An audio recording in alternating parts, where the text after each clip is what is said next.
The only one that we've heard from, Chair, is Katie Pritchard, who said she would be in an area with intermittent broadband capability. She's going to try and join virtually, but we don't know if she'll be able to make it or not. And I've not heard from any other commission members.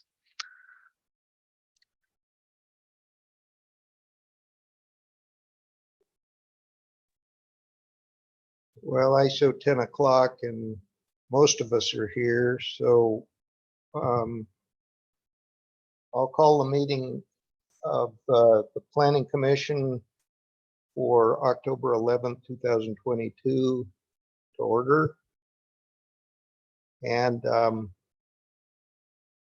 first item on the agenda is a Pledge of Allegiance, which frankly I find a little bit awkward to do virtually. And instead, I suggest that we just acknowledge that we hold to the tenets of that allegiance and pledge, and that we not really try to recite it virtually. It just doesn't come off that well. I hope if somebody has a comment on that, I'm perfectly willing to consider another point of view. All right. If we may have the roll call then, please. Jason Krashauer. Present. Christopher Farrar. Present. Mike Magyar. Present. Katie Pritchard has notified us that she may not be able to get cell service. Carrie Johnson. I'm here. Jeremy Linder.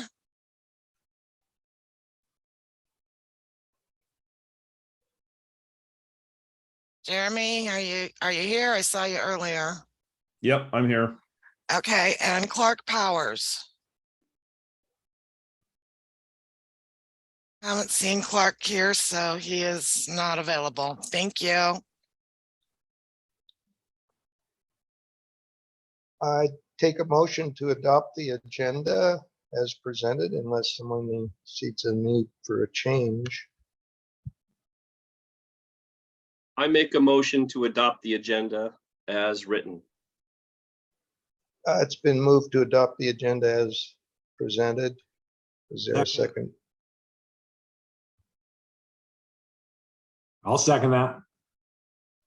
Been moved and seconded to adopt the agenda as presented. All those in favor, please signify with aye. Or Aye. Aye. All right, we have an agenda and we're Excuse ready me to a roll. moment. Excuse me, it looks like Clark Powers has joined the meeting. Yes, technically challenged, but I'm here. Thank you. Glad to have you here this morning. Thank you. Not a lot's happened yet, but we now move into the standard item of allowing for some public comment. I'm not sure there's anybody from the public in attendance. Have we received any written comments or word that somebody would like to attend? We did not. All right, then I presume there's no one from the public present that wishes to speak, and we'll move into our main agenda, which is a work session covering a few different things, and I'll turn that over then to the community development staff to help us through this material. Thank you, Chair. The first item that we'll be discussing today, and these are only items that are brought before your Planning Commission for discussion. We will be taking them back to the Board of Commissioners as well for another work session before bringing back any final draft amendments for an actual public hearing. So this is just another opportunity for the Planning Commission to discuss the items that are on the agenda today and provide feedback to staff. The first item is rural ADUs, and that refers to accessory dwelling units that are on lands that are designated as rural lands or rural residential lands. So in terms of our zoning code, that would be areas that are zoned RA1, RA2, RA5, the coastal residential, the coastal beach residential areas of the county. We did bring a summary of the two bills that we're going to discuss today, which are House Bill 3012 and Senate Bill 391. We brought those before the Planning Commission back in January. I do understand we have had several new members join the Planning Commission since that time. And so we'll kind of give you an update on this and a little bit of background information so that we're all operating from the same page. So again, we presented this initially to the Planning Commission on January 11th, and you'll see in the tables that are included in your agenda package the feedback that we got from the Planning Commission at that time. Following your work session and discussion in January, we brought the same information with the Planning Commission's recommendations to the board at a work session on May 11th. And some of the feedback that we got from the board at that time included concerns they had about putting in too much oversight or making the permitting requirements too onerous. They were not in favor of having public hearings for new accessory dwelling units on rural lands, or also for parking or accessory structures to support those ADUs. The board did not support requiring proximity of an ADU to shopping or services, and that there was a strong level of support for having neighbors have maximum control over what they could do with their land. The board also had some concerns about staffing capacity if we made our procedures too rigorous or too complex. And finally, there was not really a unanimous agreement amongst the board regarding whether or not ADUs should be allowed in hazard zones, or whether there should be a requirement to notify owners and renters that an ADU is within a hazard zone. And so we had looked at this map back in January. You'll see it labeled as Figure 1 on page 3 of your agenda package. And the areas that are in gray, you'll see them primarily here on the east side of the county, and then some in the interior. Those are the areas that are not within any sort of hazard zone. So they're not within a flood zone, a geologic hazard zone, they don't have compressible soils, and they're not in a tsunami inundation zone. And so that kind of gives you an idea of the land that's available, but you also need to keep in mind that almost all of that land is zoned for forestry resource. And so accessory dwelling units would not be permitted there anyway. So as you move forward and discuss this question of whether or not accessory dwelling units should be allowed in hazard zones, you need to keep in mind that if we exclude the hazard zones and take out the forestry resource and the farming resource land, there will be very little land left for anyone to construct an accessory dwelling unit. And we do allow a primary house in those hazard zones. So you also should maybe factor that into your thinking as well. Okay, so in conjunction with the work that we've done so far with the Planning Commission and with the board, we also put out a public questionnaire that was available from June 1st to June 24th. And we received 196 responses, and we have them broken out percentage-wise by commissioner district. And we asked 8 questions. And these results are included in your Planning Commission agenda package for today. But we really were concerned about trying to understand what concerns property owners and residents and community members might have if the county were to allow accessory dwelling units in these rural residential areas. And so you can see here, one of the first questions, 52% responded that they had concerns about a complex permitting process. The next highest one was they wanted to make sure that we were increasing the supply of long-term rentals. And there, you'll see that there is concern about having these ADUs being converted into short-term rentals. And we will address that later as we move through the presentation. And then we just went on to ask, how interested people might be in building an accessory dwelling unit. 47% indicated that they would have some interest in it. We asked people what their parcel size was because the legislation does have some restrictions on parcel size and minimum parcel size requirements. We wanted to get a general idea of how people were handling water and wastewater treatment, whether or not they were part of a water district, or if they had on-site septic, or if they were part of a sewer district. You'll see that actually some of them use rain catchment systems or have wells or local water rights. And so again, that just plays into how we permit and process accessory dwelling unit applications to make sure that they will have an adequate supply of potable water if they are constructed. We asked a question about how permits should be issued and what level of permitting should be required, whether or not it should just be something that is issued over the counter with very clear and objective standards, or if it's something that should always be required to go before a public hearing with the hearings officer. The majority, 37%, felt that it should be issued over the counter. There were some 18% that felt it might depend on the size of the property. They did not give any additional information to clarify that, but perhaps maybe a smaller property where you're in an area or a neighborhood that's more dense, where you may see more impacts if you add additional housing, might be a reason to look at a different permitting process for an accessory dwelling unit.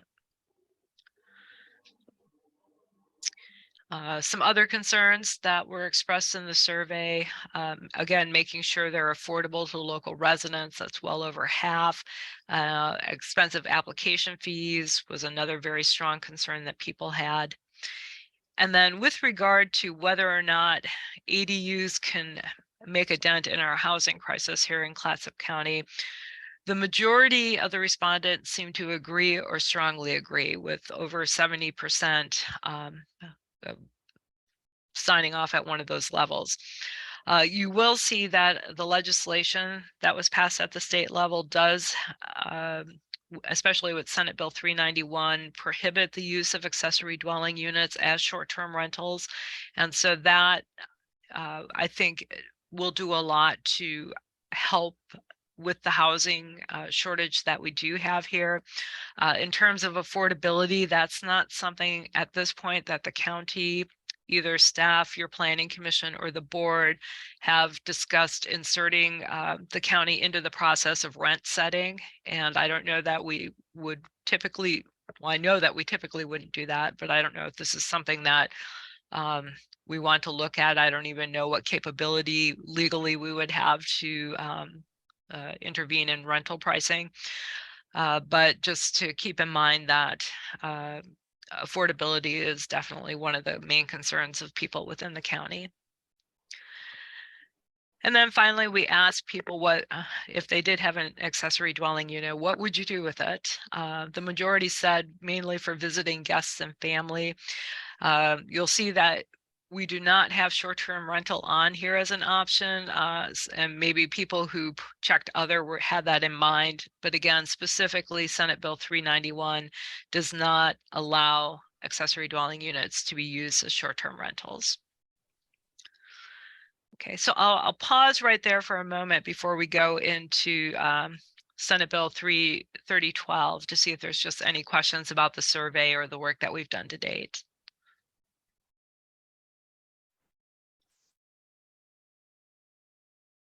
Feel free just to, by voice, just put your question out there. We can use the hand raise thing, but that sometimes gets overlooked. So if anything comes to mind, just blurt it out. Okay. So just briefly, before we touch on Senate Bill 3012, right now we do allow accessory dwelling units in specific zones within the county. And those are primarily ones that have been designated as development, meaning that they are designated for more intense or dense development compared to rural lands or resource lands. The districts, with the exception of the Napa-Swenson Rural Community Residential Zone, are all hooked up into a state-approved sanitary sewer system. And so currently that's where we would allow accessory dwelling units today. So people could come in Arch Cape or out in Miles Crossing, Jeffers Garden area, out in Westport in certain areas, and be able to apply for and receive a permit over the counter for an accessory dwelling unit. So again, as I touched on briefly at the beginning, the rural lands that we have here in Clatsop County, we have 7 different zones, and they are the coastal residential, the coastal beach residential, our residential agriculture zones 1, 2, 5, and 10, and then single family residential 1. And so moving forward, if the Planning Commission recommends to the board and the board approves, including accessory dwelling units as either a permitted or conditional use, these are the zones that we would be looking at. And then we also worked with GIS staff just to figure out what that would actually mean on the ground.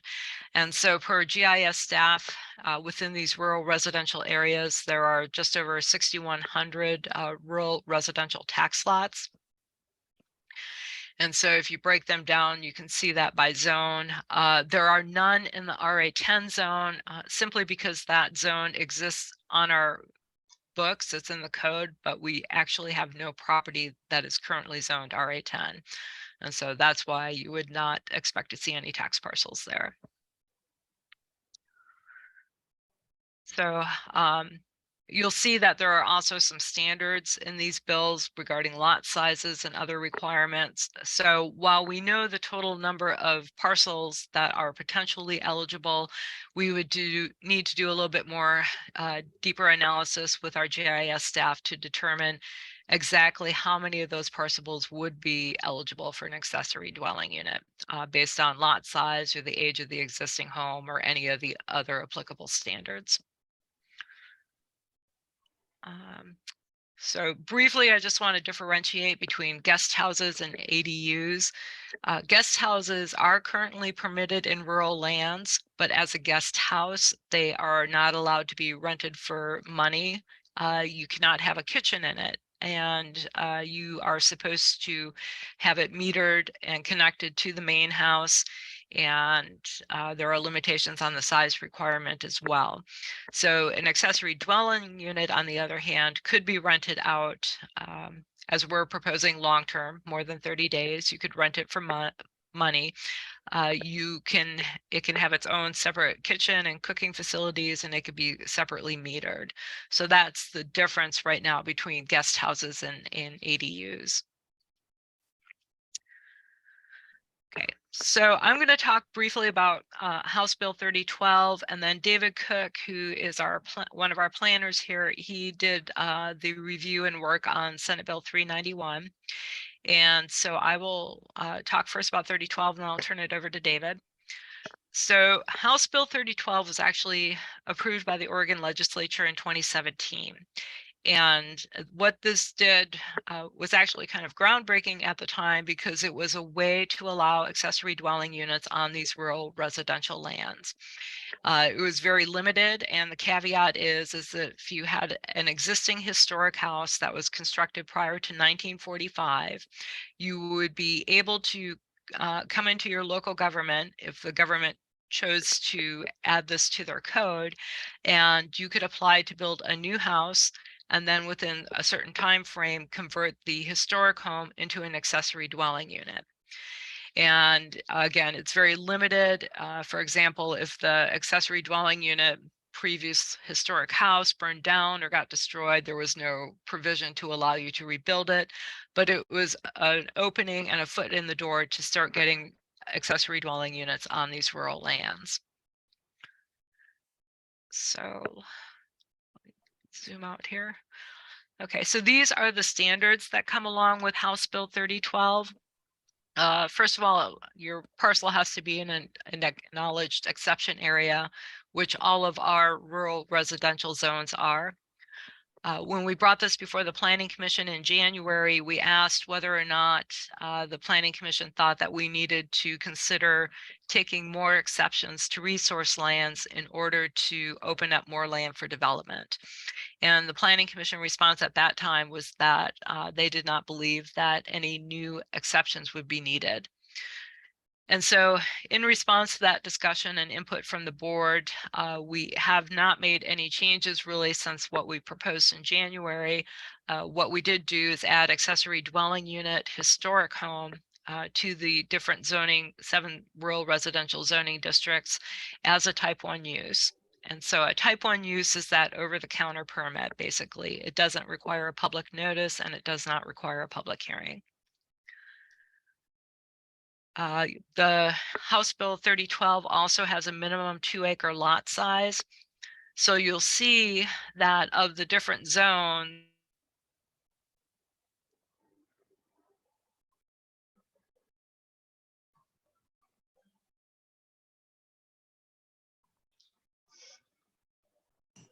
I lost audio.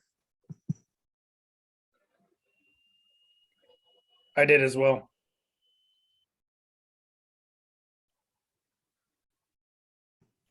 Gail, we can't hear you any longer.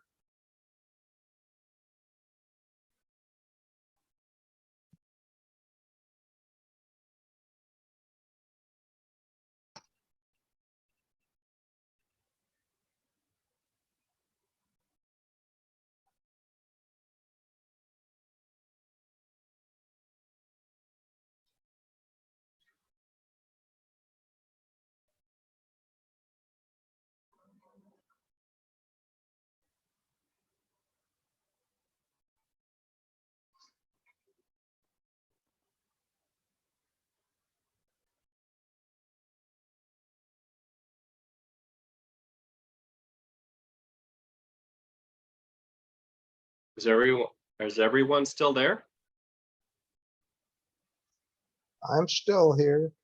Yeah, I'm Okay. here. All right, that's good. I wasn't sure what was happening.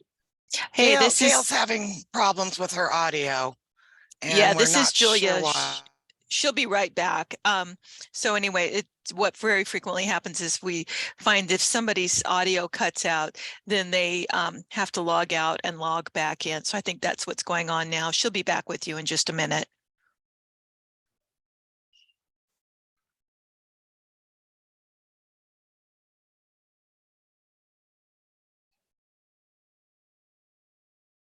I suppose a relevant thing here is that some of the planning commissioners, this is the first time they're really hearing this and having a chance to comment on it. For myself, and I don't remember who else, I've already been through this and made my comments. I'm not going to say much today. I pretty much looked through the packet and I'm good with all of it, I guess, if that's what people want to do. And so it's especially important for any of you that are newer to the commission that haven't already brought up a point of concern or support that you get that onto the record. And I'll leave it. I know that, of course, Commissioner Pritchard, who may not be with us, and Commissioner Hagar have come on since, I don't know, what was it, June? But anyway, I'm just rambling here, trying to fill in. Well, Anybody know? Chair, Gail has indicated that her mic has stopped working, but she's suggesting that if it's all right with all of you all, David Cook, our planner who's been working on this as well, talk about Senate Bill 391. That's been the section of code that he's been working on. So if it's all right with you, we could turn it over to David and he could probably finish up this presentation pretty well. That sounds like a great idea. Let's do that. Great, sounds good. Hi, everybody. I'm David Cook, planner with Community Development. So moving on to Senate Bill 391. This was a bill that was enacted in 2021. And you're going to see it has a lot of overlap with House Bill 3012 from 2017. But this one is more focused on permitting new structures for accessory dwelling units on parcels that are not don't have historic homes on them necessarily, which is what 3012 was more focused on. So Senate Bill 391 has a lot of the same requirements. Starts on page 15 of your agenda packet, by the way. Senate Bill 391 has a lot of similar requirements, such as, a parcel already has to have a single family dwelling on it. It has a 2-acre minimum lot size requirements, but it goes further into certain standards such as, maximum square footage, distance separating itself from the existing dwelling. And then importantly, I think one of the major differences between House Bill 3012 and Senate Bill 391 is the discussion on properties needing to be mapped in a statewide wildfire risk map.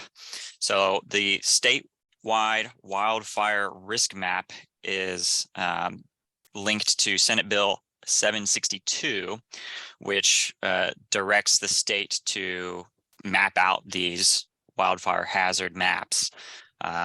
Those are still ongoing. I believe in the agenda packet, we estimate March 2023 is when those maps are going to be released to the public. So it's important to know that the regulations that we are crafting for Senate Bill 391 are not going to be able to be fully implemented until we have those wildfire risk maps from the state.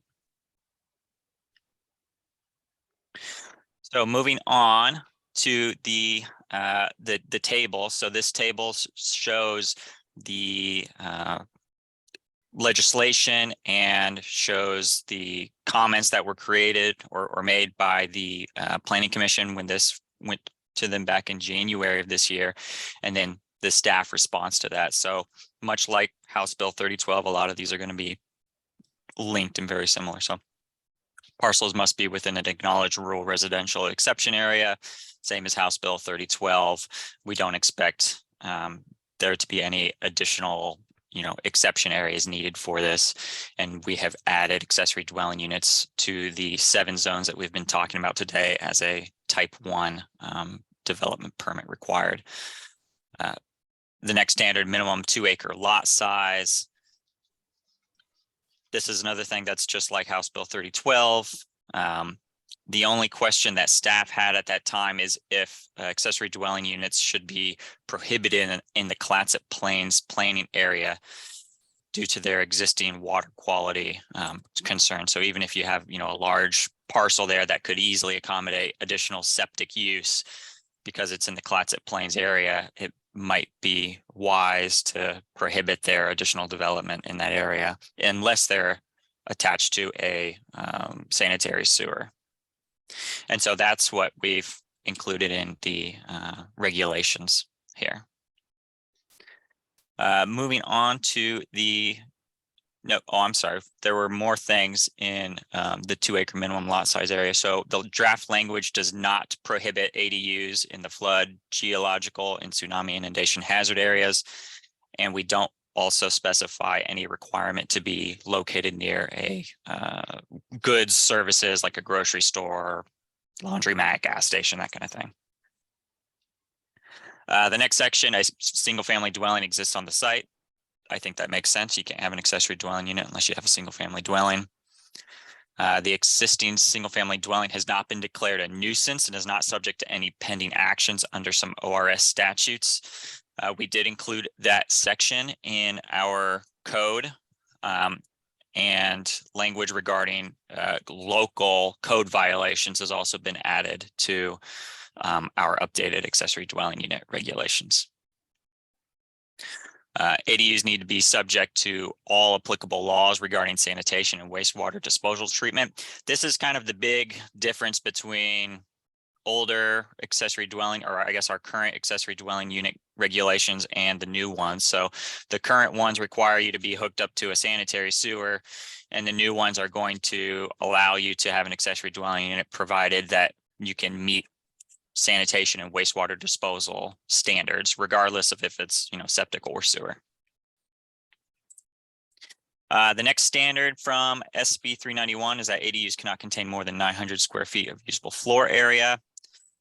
We do have language that would limit an ADU to 900 square feet, and then we've updated the gross habitable floor area definition in LawDuck as well. So that one's taken pretty standard from SB 391. The next one would be that ADUs cannot be located farther than 100 feet from the existing single-family dwelling. I believe that this standard is meant to consolidate development onto larger pieces of land, such that it doesn't feel like accessory dwelling units are leading to a lot of residential sprawl development by clustering these residential units closer together.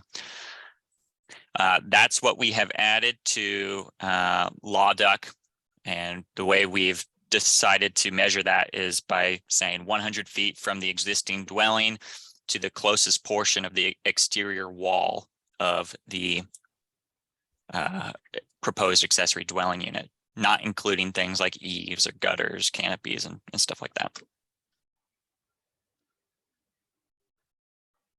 Next one is ADU is supplied water from a well, and no portion of the parcel can be within an area in which new or existing groundwater uses have been restricted. So if an accessory dwelling unit is on a well water, they need to be in an area that the state has not identified as a restricted area if they're going to continue using that well to serve the proposed ADU.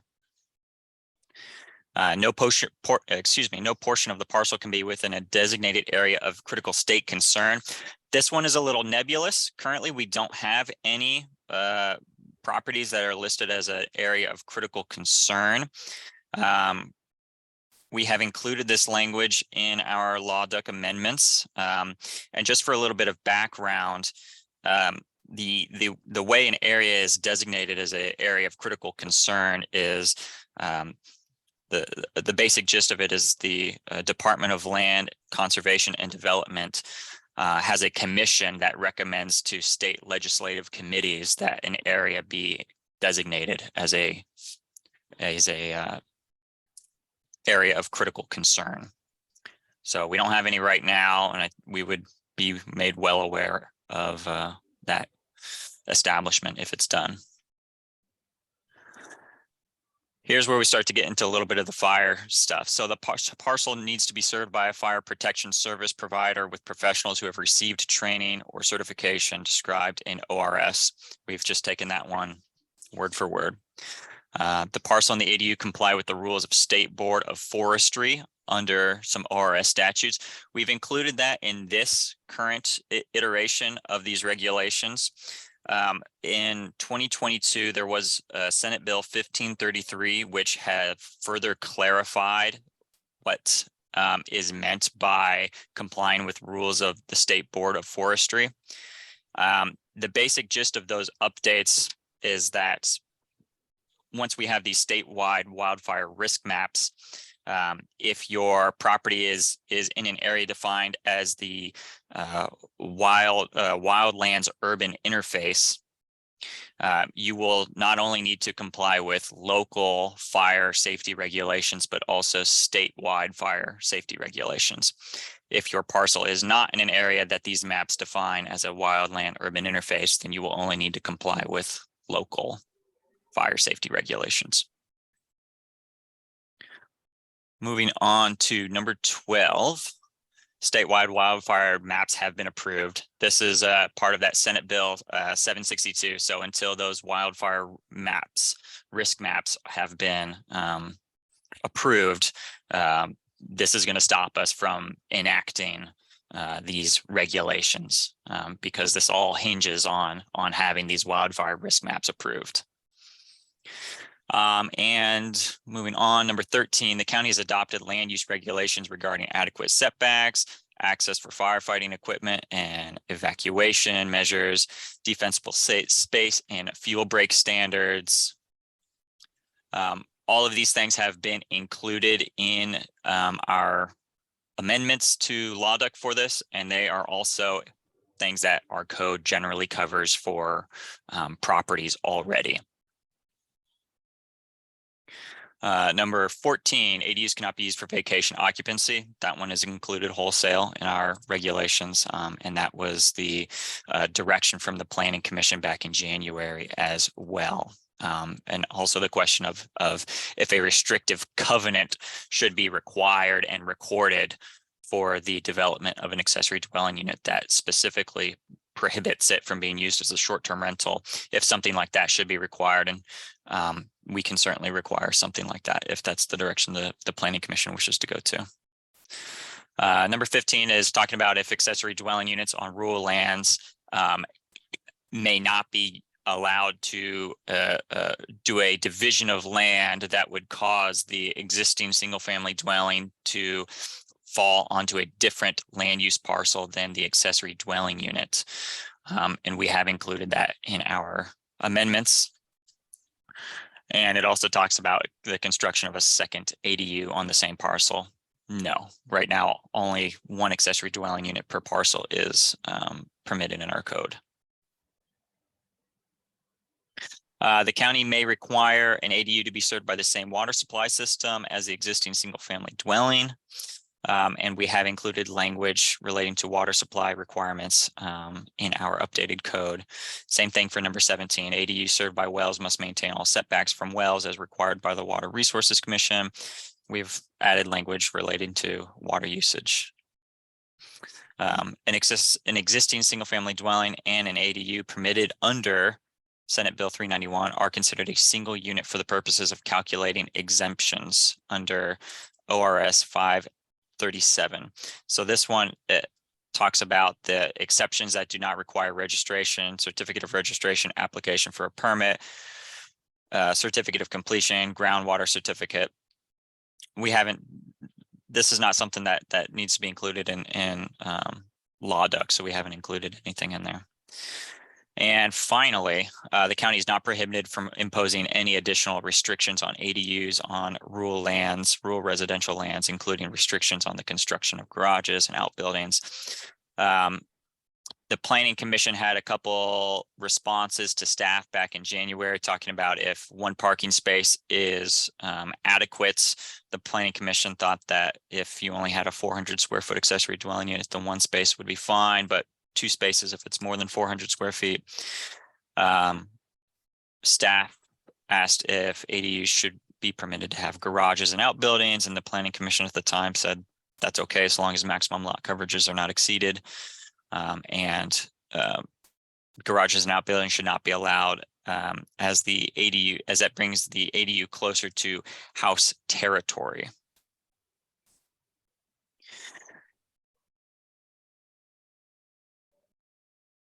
Right. Okay. Additional discussion items. I think this is moving back into House Bill 3012. So Gail, I will let Alright. you, if you're working again. Can you hear me? Yes. Okay. I'm gonna leave my camera off for the time being, just to see if that helps keep my audio stable. So as David mentioned, a lot of the provisions that are in House or Senate Bill 391 are identical or very similar to a lot of the provisions and standards in House Bill 3012. So what he went over in terms of lot size, garages, parking spaces will all be the same language that's included in the House Bill 3012 language. But some of the other items that staff asked about were specifically item 1 was in regard to the type of procedure to be used to permit accessory dwelling units. The Planning Commission had a lot of discussion about this. The end takeaway from the Planning Commission discussion in January was that it should be through a type 2A, which is a public hearing, a mailed notice, a published notice in the newspaper. And that depending on how the process went and the reception and impacts to neighborhoods, that it could be loosened in the future after further review, maybe after 3 to 5 years.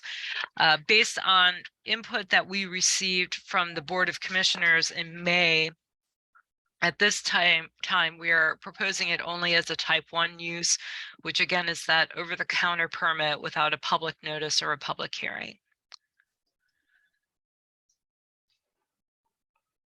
Okay, then the second item dealt with the use of existing structures.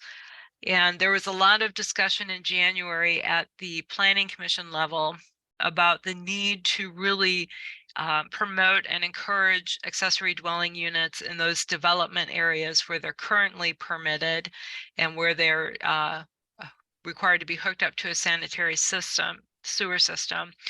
And then also how to make sure that our existing housing base is used to help advance the goal of affordable housing and workforce housing. And so those are very big questions. At this time, we as staff have not included language in the code to require that property owners demonstrate that their existing housing has been utilized as either workforce or affordable housing in order to apply for an ADU. And so we are asking you as a planning commission today for some additional direction regarding this item.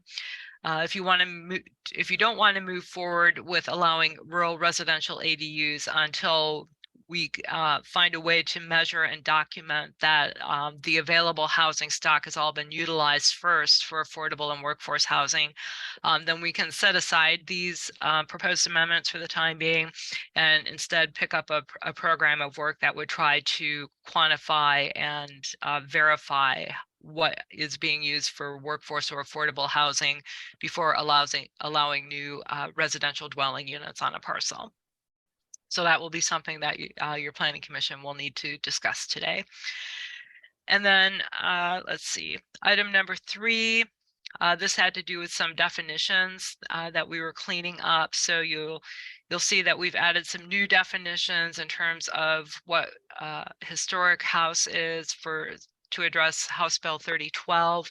We are also proposing to pull the development standards for accessory dwelling units and for guest houses out of the definition section and actually put them in the standards section where they are more likely to make sense and be read and be found by people who are looking to see what the standards would be if they want to develop a guest house or an ADU.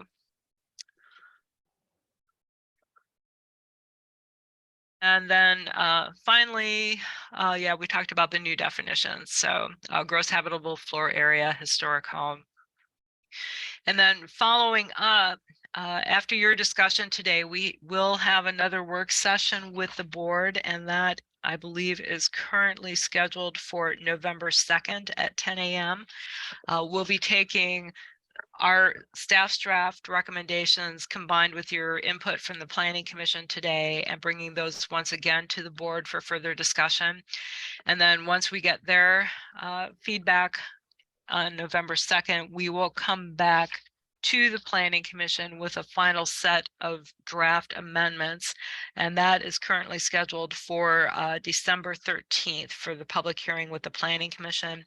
And then from there, we would move forward with 2 public hearings before the Board of Commissioners sometime most likely in January and February of 2023.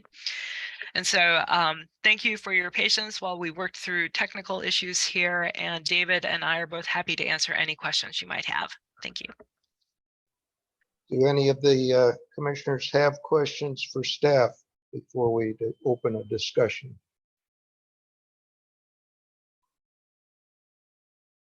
Looks like everybody's read the packet and understands it, doesn't have questions. So I think what we should move to is consideration or discussion around those items that were mentioned last in, I think I have it right that it's table 3 additional discussion items, which start on your packet, page 26. And first off deals with the type of procedure to use in approving the application for an ADU.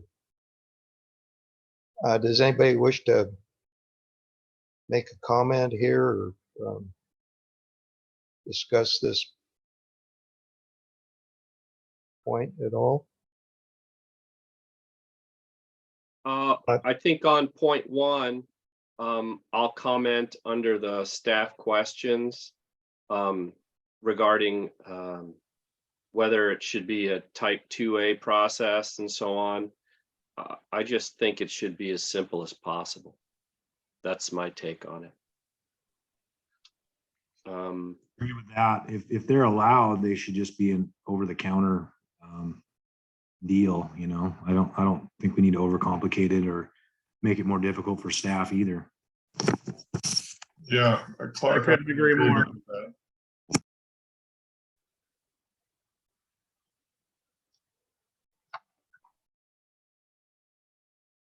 Well, I guess there's agreement from those who spoke that type 1 is appropriate. I think the concern that was for putting it at what you might call a higher level of scrutiny was just to give neighbors a chance to chime in and have their concerns met. But apparently there's strong support within this county that the individual property owner has the greatest importance and priority in any land use decision, and those that surround that property just must endure whatever's done. It's Well, a I wouldn't different say that that's a fair viewpoint way than I of have, assessing everyone's opinion. That's kind of the reason that the higher level was first proposed. But I understand that within the county, there isn't strong support for that. And I'm not here to get my ideas across. I'm just here to try to represent the citizens of the county, and they have spoken. And so it looks like type 1 is the proposed language, and I presume that's what we'll probably end up going with. Does anybody else want to say something about that?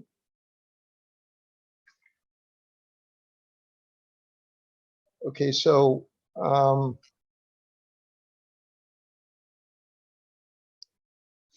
the next point of discussion that we had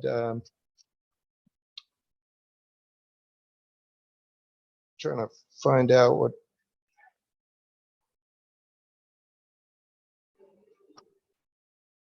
okay, this has to do with So Chair, the sorry about second it. item on table 3, the additional discussion items, relates to the use of existing structures. And it's probably more a policy direction question, but is the direction we want to go to allow the ability to have accessory residential units in addition to whatever else is out floating in the market right now? Or do we really want to focus our efforts on making sure that what we have on the ground right now is being used to its maximum extent to address affordable and workforce housing issues? And if that's the focus that we want to put our attention on, then what is the pathway to do that, to quantify that, to make sure that we are maximizing what we have before permitting new, I think is really what the Planning Commission was trying to get at back in January, as I understand it. Yeah, I think that's correct. And I finally found the right text here to go through it, and it's well stated there. Would anybody like to open a discussion on that or make a comment about that point? How they Well, feel about that? If I can chime in, this is Commissioner Yeah. Crouch. You know, from the surveys and from what we've all expressed, we would like to move forward. And I think the citizens would like to move forward in fast tracking the allowing ADUs, not going through more wasted time. I think it is my opinion of trying to figure out what's out there now and how it's being used. we all know that we need more residential housing. Wasting time, in my opinion, to go through and do some sort of a survey to see what's out there and what's being used now is kind of a moot point. And most people have expressed they'd like to see a faster way of permitting these things, which is, the type 1, like we discussed, and not have the sending out all of the notifications to neighbors. It's a simple, faster track to being able to do these. So if we allow them and we say that we're going to allow them, then I think it should be a quick, easy process for people to go in, put in their application. If they conform to everything that's been said, then it should be an over-the-counter issue, and we should move forward with doing so. That's how I feel about it. Anybody else want to express some thought on that? I agree with Commissioner Crashauer on that. I don't see any real reason to delay any of this with more analysis of housing, and the market changes so quickly. And really, people just want to be able to build an ADU if they've got 2 acres of land in a rural area. I just don't see why it should be any more complicated than that. That's just my opinion. Yeah, I'm in agreement. I mean, the requirements as laid down both in the state and the county are very specific. And I don't see why the person who wants an ADU should have to try to justify how they're going to use that property. They're pretty well restricted. And it's just going to help alleviate affordable housing.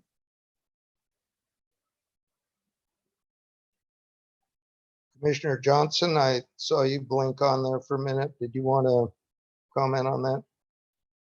Sure, I would agree with Commissioner Crashauer had to say on that. And I think if they're going to be permitted under the language that we have, that it should be as simple as possible and save on staff time and make the process as simple as possible for the applicant and for staff. So I would support what Commissioner Crashauer had to say about it and just leave it at that. Commissioner Linder? Yeah, I'm in agreement with the Commissioner Crashauer and the others that pretty much reiterated the same thing. I think that if it's going to be allowed, we know that there's a need for it. I don't see the reason to spend the time to find out what we already know, which is that there is a lack of housing in this area. So I think that if the project meets all the requirements, that it should be an over-the-counter deal, and the sooner the better. All right, well, it sounds like we have pretty much of a consensus on that point. And I certainly agree with the idea that if ADUs are being allowed, which I think they should be, then they might as well, it doesn't, the exact reason why a person decides they want to build an ADU isn't as important as just getting another unit out there. That does give more flexibility to our overall housing stock. So I certainly support that,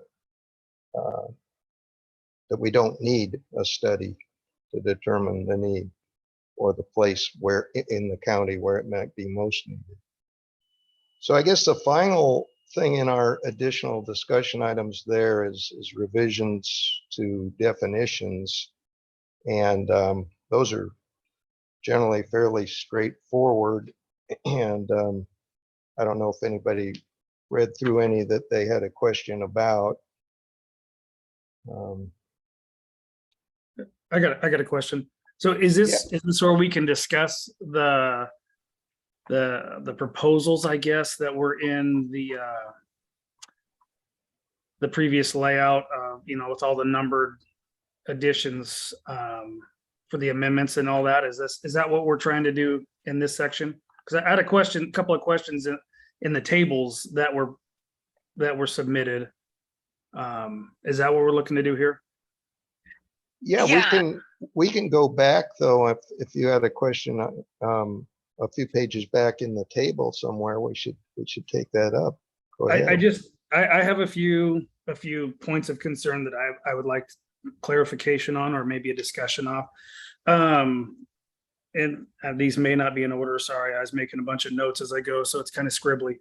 But I think it's page 23.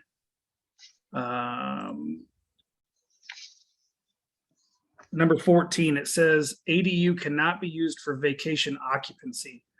I think that definition should be changed, because the definition of a vacation occupancy, if I build an ADU on my property and my family is on vacation and I'm not going to rent it to them, but they're on vacation and they're going to come here and stay, is my neighbor going to be able to call the county and say, hey, he's breaking the code? I agree 100% with not using it for short-term rentals and charging as such, but vacation could be defined, I mean, as an officer, it's there's a lot of definition there that could be left out or used as vacation. Does anybody else see any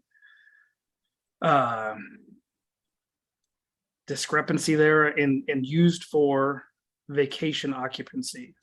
I'll just say that I think that sentence there is just kind of a short form of something that's has a real solid definition of what a STR is. And I don't think there's any intention there by vacation to say that your uncle and aunt can't come there and stay for a month with you on your property. I think at the other end of the table, on the right-hand side there, cites a section of Law Doc, I guess, that would have the actual wording, but this goes back to the state's wording on this whole proposed idea that these ADUs would not be used for STRs. And I agree with that. I just call it Yeah. coming from a law enforcement side of things. If it says, if the rule states ADU cannot be used for vacation occupancy, that could be interpreted in several different ways. And it was just a clerical clarification that I was looking for, and maybe ADU cannot be used for STR occupancy is what I was looking for.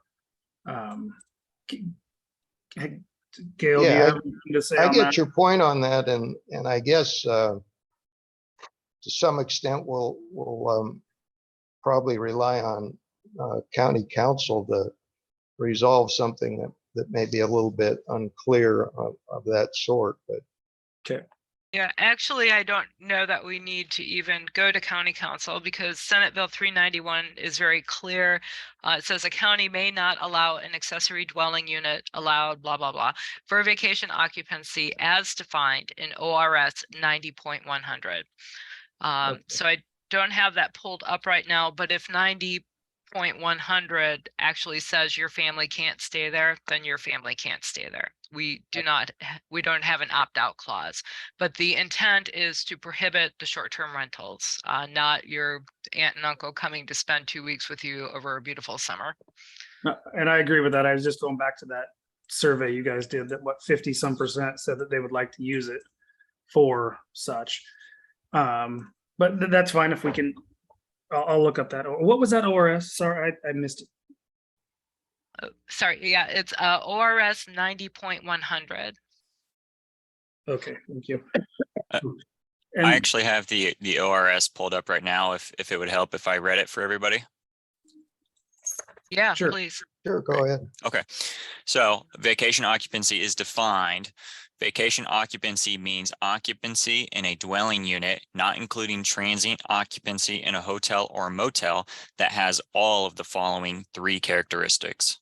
The occupant rents the unit for vacation purposes only, not as a principal residence. The occupant has a principal residence other than at the unit, and the period of authorized occupancy does not exceed 45 days. so I guess the key term there is rent. Yeah, So if your family doesn't rent it, that's fine. Okay, I can go with that. The next one I had was number 19. And maybe it was in the next one, sorry. It's where they're talking about 400 square feet for parking. Yeah, Um, that's number 19. And I, so, oh, there it is. I don't think the 400 square feet is adequate. I think that should be based on number of bedrooms. If you have a 900 square foot ADU with one bedroom, I believe that one parking spot should be adequate, not 400 square feet. You know, if you're going to have a living area of 400 square feet, but you're still only going to have one bedroom. I know that because I've just been through this, all of, you know, the city of Seasides, they go by number of bedrooms, parking spot per bedroom for their short-term rentals and whether their requirements are. I think that makes more sense to me. Does anybody have any comments on that? Well, I'll just say that the draft language now requires only one additional space. So, I was just looking at the planning commission response that it says one space for 400 square feet or less, two spaces for 400 square feet or more. yeah, yes, and I think that was discussed further by the Board of Commissioners and staff. And so I think your point was accepted as reasonable. And does anybody else want to say anything on that? no, I just want to confirm what Chair Farrar said is that when we brought this item to the board in May for a work session, they did not have any, there wasn't support for the 200 or the 2 parking spaces or additional parking beyond the 1 for the accessory dwelling unit. So that's where staff has left it. If you build a 200 square foot ADU, it's 1 parking space. If you build a 900 square foot ADU, it's 1 parking space. So Okay, I'm sorry, I didn't see that. And then I just had 2 more real quick. And maybe this has been changed as well. The 2 acre minimum, is that state law or is that our own county requiring that? You know, there's a lot of areas in the county that are 1 acre lots. Would they would not qualify for this at all, or is there a different route to go through there? What I was getting at is, you know, if you're allowed to do an addition on a house and build 47 bedrooms, why couldn't you do an ADU on a 1 acre lot instead of having to just do an addition? I mean, because you can build 2 kitchens in one house, you can do anything you want in one house, and why couldn't you do an ADU?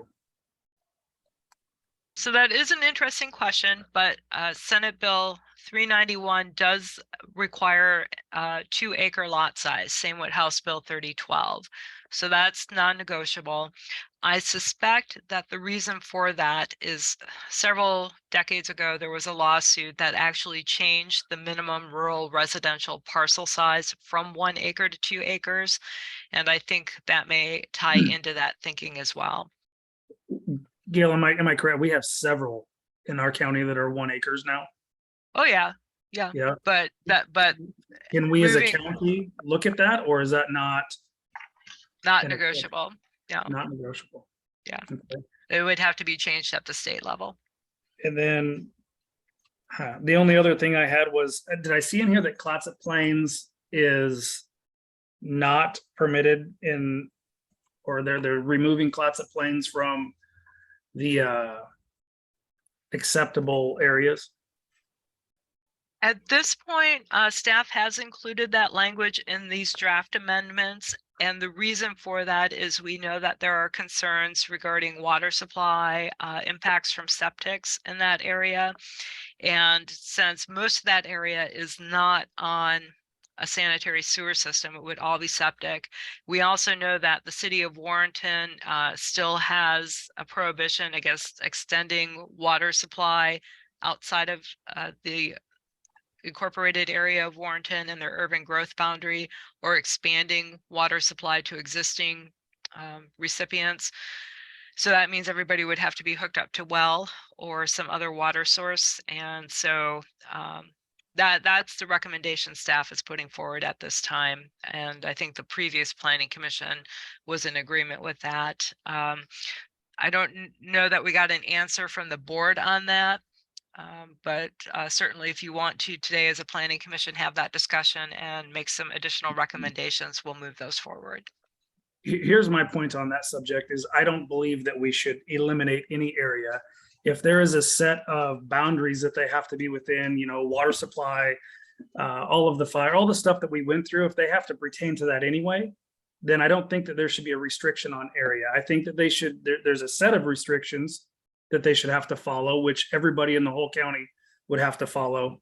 And if they meet those requirements, you know, I mean, just my area, an example where I live, I'm on City of Warrenton water.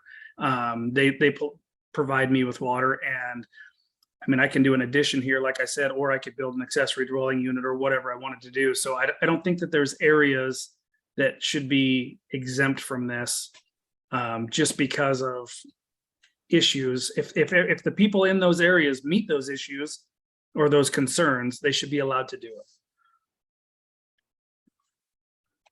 Yeah, I'll chime in on that, and I'll just say up front that I am working on developing subdivisions in Clatsop Plains. So that's my business. I get paid to do it, but I don't get any economic benefit from anybody doing any of this stuff. Houses get built, whether ADUs are approved or not in the Clatsop Plains. But I would say that if there was a place in the subdivision that I'm working on, those are 1 acre lots. There's perfect opportunities for people putting ADUs in over there. If there was a community that would be idealized for putting in ADUs, it would be that area. And whether there's septic or water issues or not, I don't know. I haven't seen the reports. Are there reports out from people who do this kind of thing that strongly disapprove of this kind of stuff? And if so, why are we approving subdivisions to be built? That's my take on that. And I kind of agree with Crash Hour and that we shouldn't be excluding areas unless there is really chemically something that's going on that's you know, we don't want to turn it into a Michigan thing where people's water is polluted. So I'll just take that question. Anybody else have some thoughts on that? I would agree with this is Commissioner Johnson. I would agree with Commissioner Crushhour on that point as well. That we should not be treating Clatsop Plains differently if the applicants can resolve the other issues that have been noted. So I would like to see consistency with the code.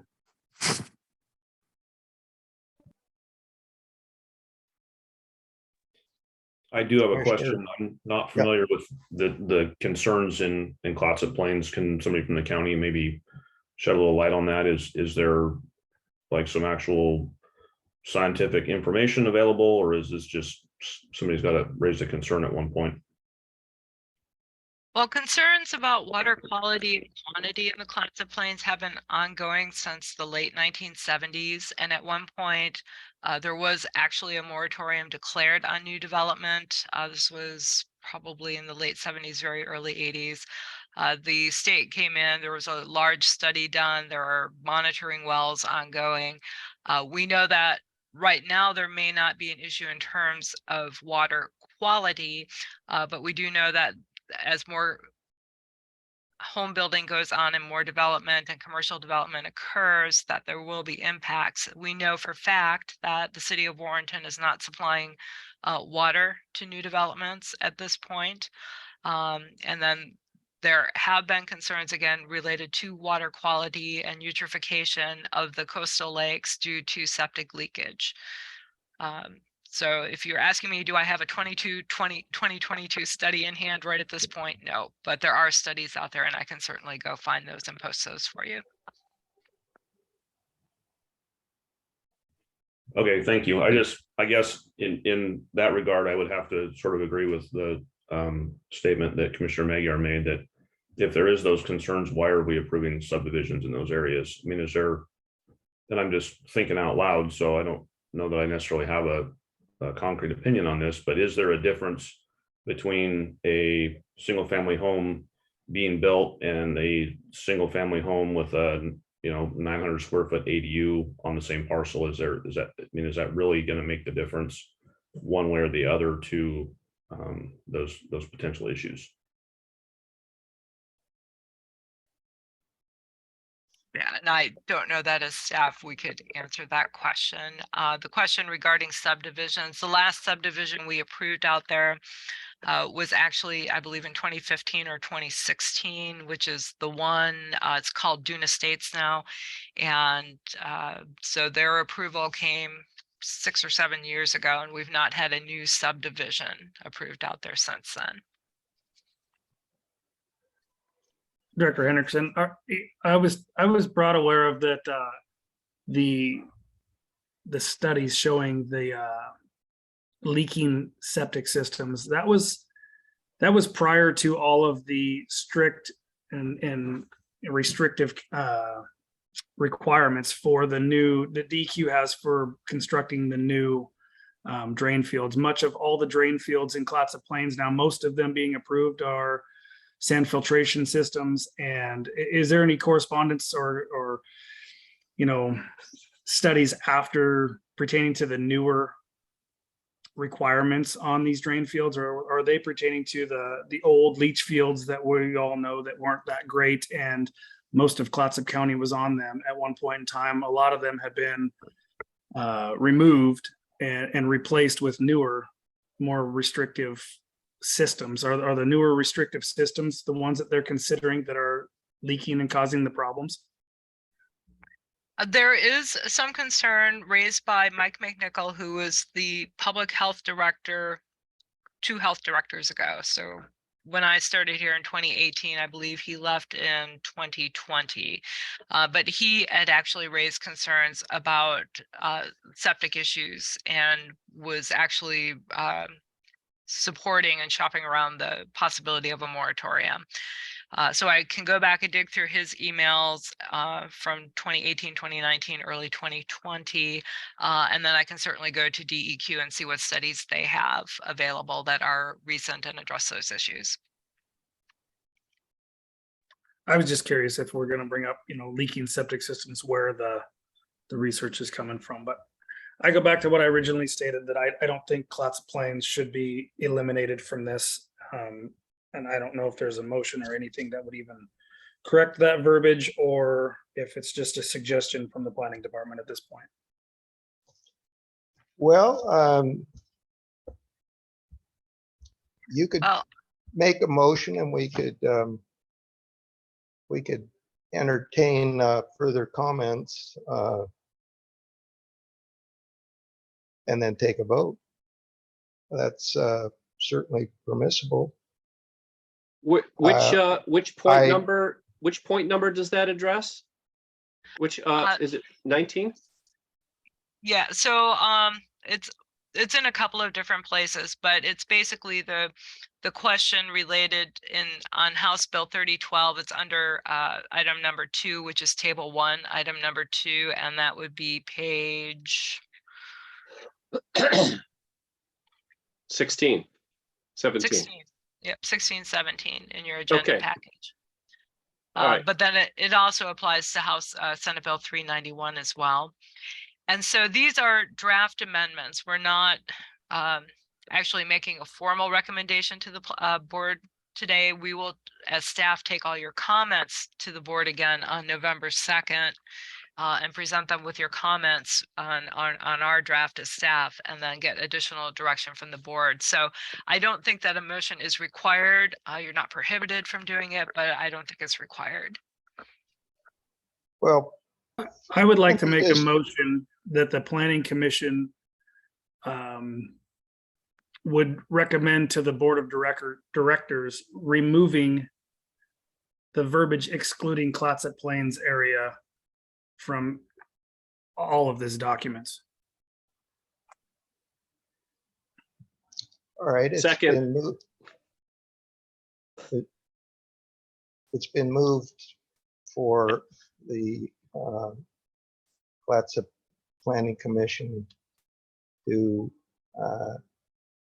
recommend to the Board of Commissioners that the language that sets, I'll paraphrase here, that sets Clatsop Plains out as a specific area and has specific requirements or denies certain land uses in that area, that such language be removed from the draft language that will be considered for adoption. Is there a second to that motion? I'll second that. And Okay, it's been moved and seconded, and I don't really want to have to go back through the whole thing, but I think it's clear that there's been a move and a second for eliminating the special consideration of Clatsop Plains as an area with regard to policies that relate to ADUs and possibly other land use issues. And so it's open for discussion on that. I've heard from all the commissioners so far, except I think Commissioner Powers may not have said anything yet on this point. Yeah, thanks. No, as long as everybody complies with the standard stuff, I don't see why we should have them called out as an exception because of water quality and leakage. Because if those are the issues there, the developer needs to address them at the time. Okay, so I guess I get the last chance to say something, and it's kind of like staring out at the ocean and seeing that tsunami wave coming at me. There's not much I can do, I guess, but I studied groundwater hydrology for 37 years with U.S. Geological Survey, and I can only forewarn you that it would be gravely irresponsible to ignore the entire history of Clatsop Plains area and its difficulties and concerns over water quality and quantity issues. It's geologically a very different area than most of our county. It's underlain by thick deposits of sand, which are highly transmissible. And it's near a seacoast where seawater intrusion is actually a concern. And then once you contaminate or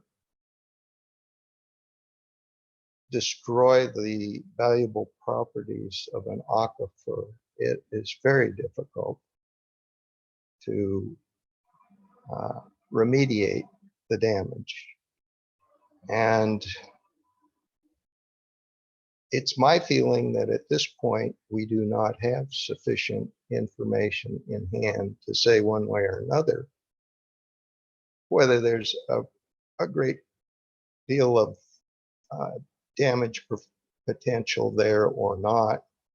But it has been, and I have read some of the reports in the past that have brought up real concerns with real data. And I think it would be irresponsible to outright eliminate this historical knowledge from land use decisions in this county. It's been probably 2 years ago that the county commissioners came up with sort of a strategic action plan, and I've forgotten the names they use for a lot of these things, but among them was environmental quality. They had 5 different areas of concern, and one of them was environmental quality. And high on that list in the environmental quality portion of the plan was consideration of the need for considering a moratorium on building in that area, and in seeking funding to carry out a very specific study of the area's groundwater quantity and quality, and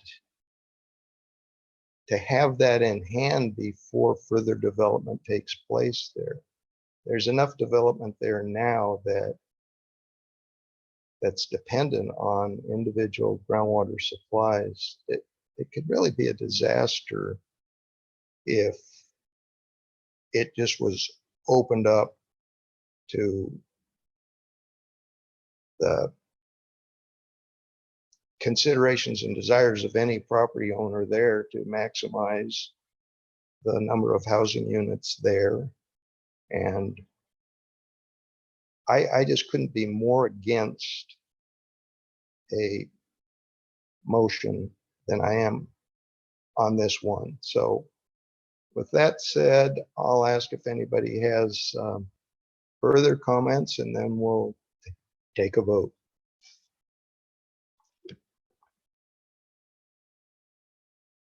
I don't see any further comments, so if we could have a roll call vote on the motion to remove the language regarding Clatsop Plains from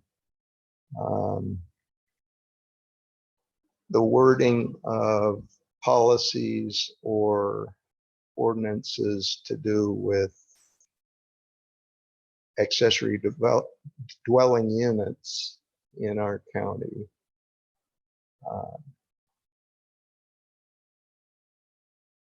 Can we have a roll call vote? Jason Crashauer, Aye.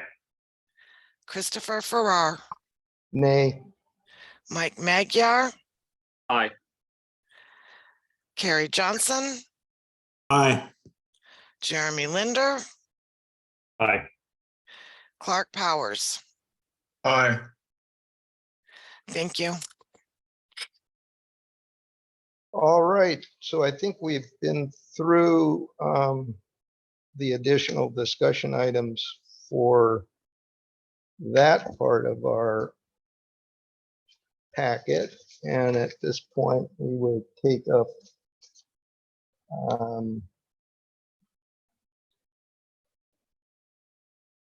the legislative updates. Is that where we are? I don't know if Commissioner Crawshaw had finished all his comments. I am. That was it. Thank you. Okay. All right, so yes, that would move us on to legislative, and for some reason my screen keeps wanting to not share.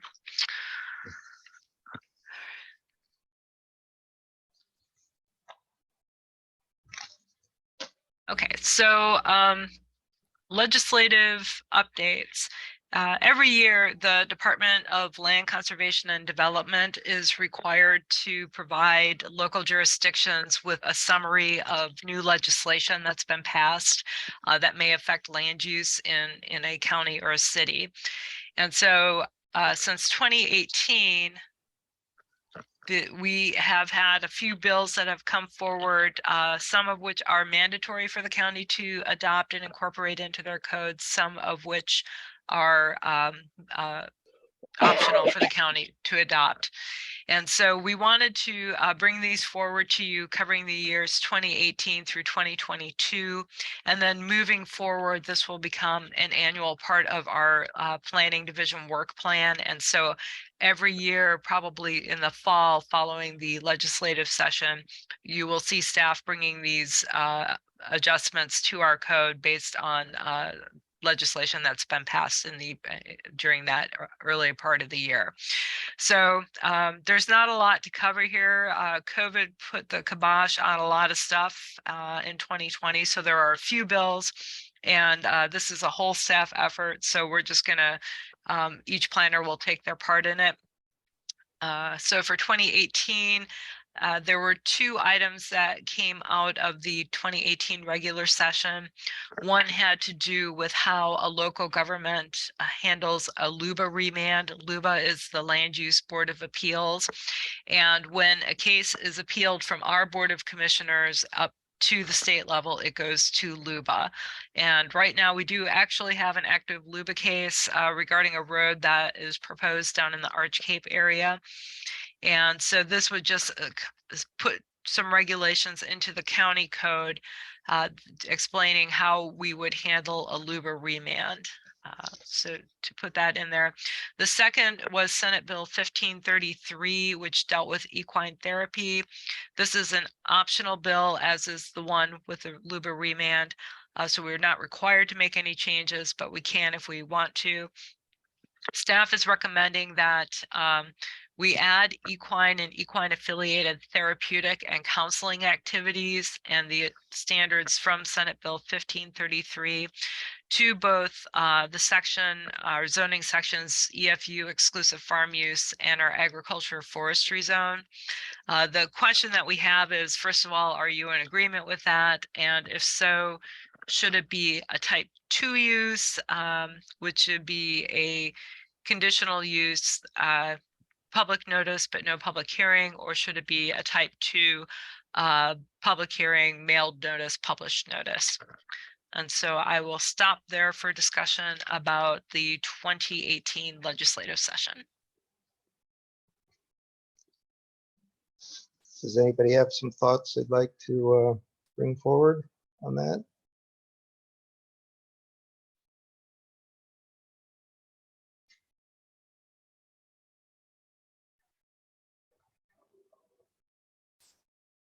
So if I may ask again, you're asking the Planning Commission regarding SB 1533 or also HB 4124, which is the LUBA remand? Yeah, it would be both. We did not put the specific question in about the LUBA remand, but both of these are optional. The county can take action, we cannot take action, and there's no penalty either way.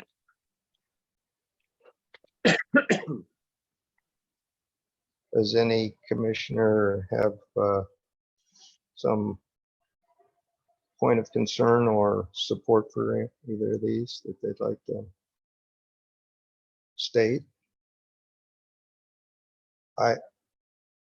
I for one find them both reasonable, and I would certainly support. I'm kind of interested in what the equine therapy bill really entails, but I see no reason why not to allow equine therapy to be conducted in the county. I don't know if others have feelings about that, or If they're recommending it, I mean, it says right there, a county is not required to permit this, but should be add to the use of conditional use. I mean, to me, it should be if you're gonna be a 2 or a 2A, I think it should be a type 2 permit, and then it gives the county all their, whatever they're gonna require anyway, so I think it's kind of a moot point. Just bring it in if this is a Senate bill and adopt it, and then keep it to a minimum. I'm not a fan of massive sending out public notices on something so small as this.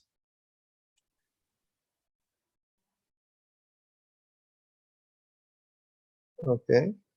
Does anybody else have a different point of view or want to support Commissioner Kraushaar's? I support Commissioner Kraushaar on this one, and I also support equine therapy. I think that sounds great. I wish I could be part of it somehow, but I have no understanding of the equine therapeutic world, but it sounds really interesting.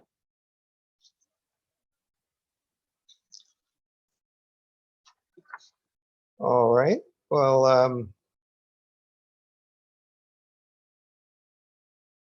I think we could move on to the next legislative session summary. Director Henriksen. Yeah, that will actually be Jason Pollock, another of our planners, and he prepared the 2019 legislative session summary. Hey, can everybody hear me okay? Yes. Hey, I'm Jason Pollock, planner. So the first bill was House Bill 2106 and its extinction for farm and forest dwellings. It's one of those the county may enacted, and it basically allows for 5 additional 1-year extensions of conditional use dwellings in the AF, EFU, and F80 zones. So a helpful thing, I think. And then the next one is changes to House Bill 2225, changes to the template test dwelling process. And this kind of basically, the basic language to sum it up is we go to a mathematical centroid of the tract when calculating for a forest dwelling. It kind of takes out the guesswork, and in practice, we would be using GIS and mapping to find that mathematical centroid instead of going with a traditional template that we kind of overlay or ask the applicant to overlay on a map. Any questions so far? Yeah, are you gonna publish the centroid development algorithm for all of us to review to see if it's consistently repeatable? I believe, yeah, definitely. I would have to look a little bit further into this, to be honest, but I think we did one just to kind of see what would happen. And I think the best thing is it kind of shows what's going on when it's an oddly shaped parcel. And that's something that we calculate or double check what the applicant has provided if a forest dwelling comes in. Hopefully that's correct, Gail, but that's how I think we 'cause would do it. we verify it with GIS. GIS staff actually plots the mathematical centroid, and I'm sure they have some way of doing that, and I would have to ask them what it is in order to share it, but it's not a proprietary thing, so it will be available for the public if it's in any form that GIS can share it with the public. Well, I strongly oppose making any kind of technology decisions that are not repeatable or open sourced. I mean, full stop. If you can provide for me the mathematical algorithm so that I can use any off-the-shelf drafting software or even off-the-shelf GIS software like QGIS or any of the others, Global Mapper and so on. If we can have an agreeable mathematical algorithm, I'm into it. But if it's only for development by Esri products, I totally am opposed. That's understandable. One thing to remember, though, this is one of those mandatory ones the state is requiring, and it's been ours comes into effect November 2023, but a number of other counties have already enacted the mathematical centroid. So we're one of the counties at the end of the list. Something to kind of keep in mind. So my question shows my ignorance. Define centroid for me.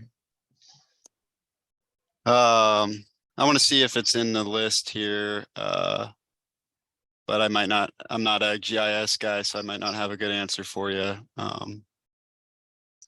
Basically, we want to know the center of the tract for purposes of placing that 160 acre template over the center of the tract to figure out if it hits the in our area the 3 dwellings that existed before January 1st, 93, and the 11 lots or parcels that existed on January 1st, 93 within the 160 acre center of the subject tract. And that's how we calculate that.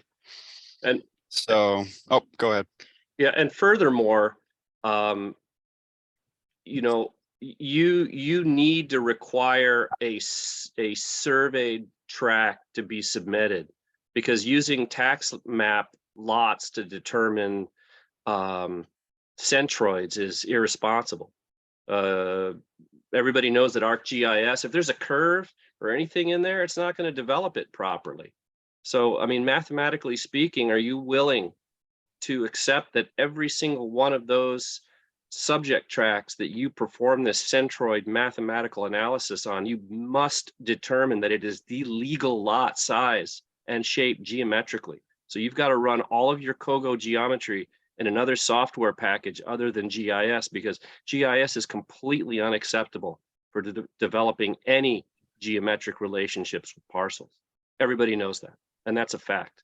So be careful, because you're going to start hiring me to go survey every single one of those lots to get you a perfectly mathematically defined and ground-based subject tract, not NAD 83 state plane coordinates, which does not provide the exact shape mathematically of the tract itself. It creates a distorted shape.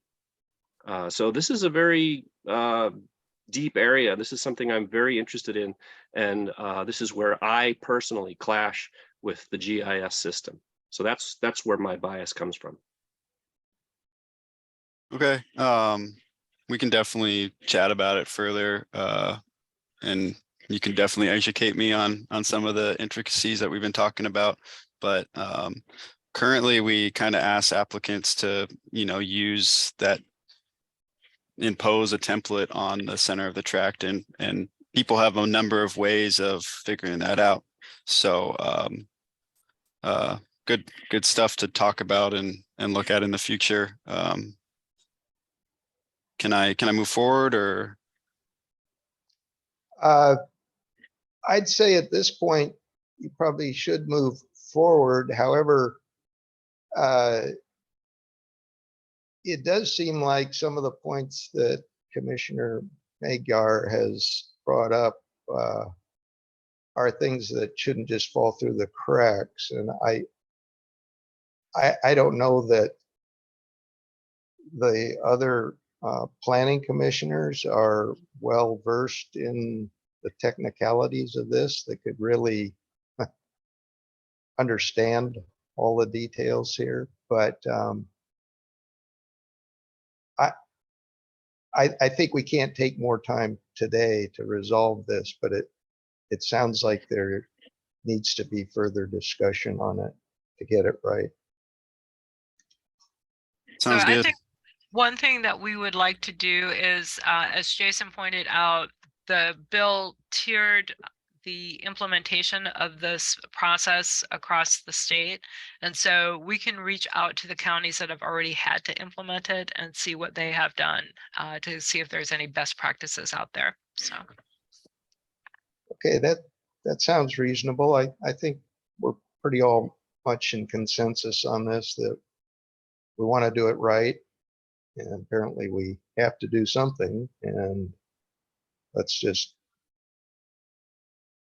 do it to the best of technical abilities of today. So go on with your discussion, if you will, Planner Paula. Cool, thank you. Let's see here. The next one is House Bill 2460. Oh, did I pass one? Let's see. No. I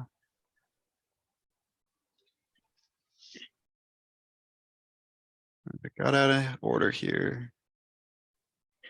Okay, yeah. House Bill 2469, second dwelling on forest lands. This one is very similar to our farm help dwelling for a relative on EFU zoning. They have a lot of similarities, not exactly the same, obviously, but have a lot of similarities and something to definitely explore. So I believe this allows the county to implement these rules based on the language. Our next one is House Bill 2844, small scale farm product processing, and this allows some citing standard changes, basically setback changes or lack of requirements for farm processing operations for products created on site for structures less than 2,500 square feet, and then some other and then facilities over 2,500 but less than 10,000 must still comply with citing standards. But we can't force folks, we can't deny folks based on citing standard issues. So we have some updates to the definition of a farm product processing facility and a processing area.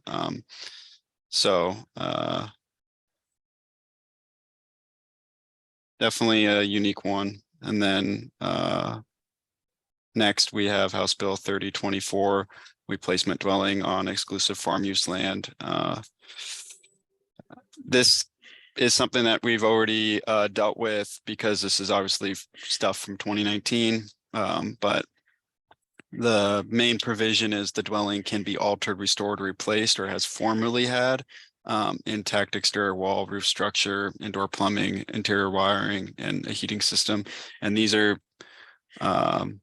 provisions that if somebody did come in and wanted to do a replacement dwelling on EFU land, that we would go by, and we have processed a few already this way because it is state requirement.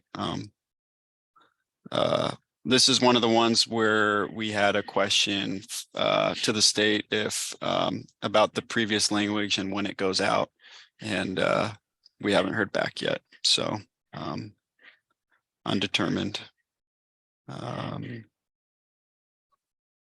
Then I think our last one is the mass gathering. Yeah, so House Bill 2790, outdoor mass gathering requirement, land use permits.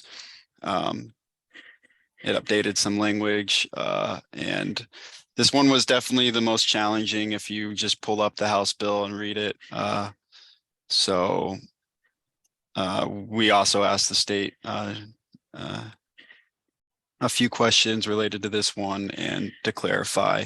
Obviously, these being from 2019, we want to make sure that for whatever reason, if there's been a change or another House bill that affects the currentness of these bills. So.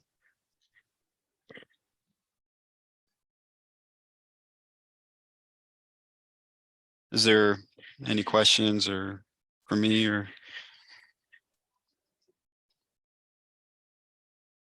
Any commissioners want to chime in with some comment or question?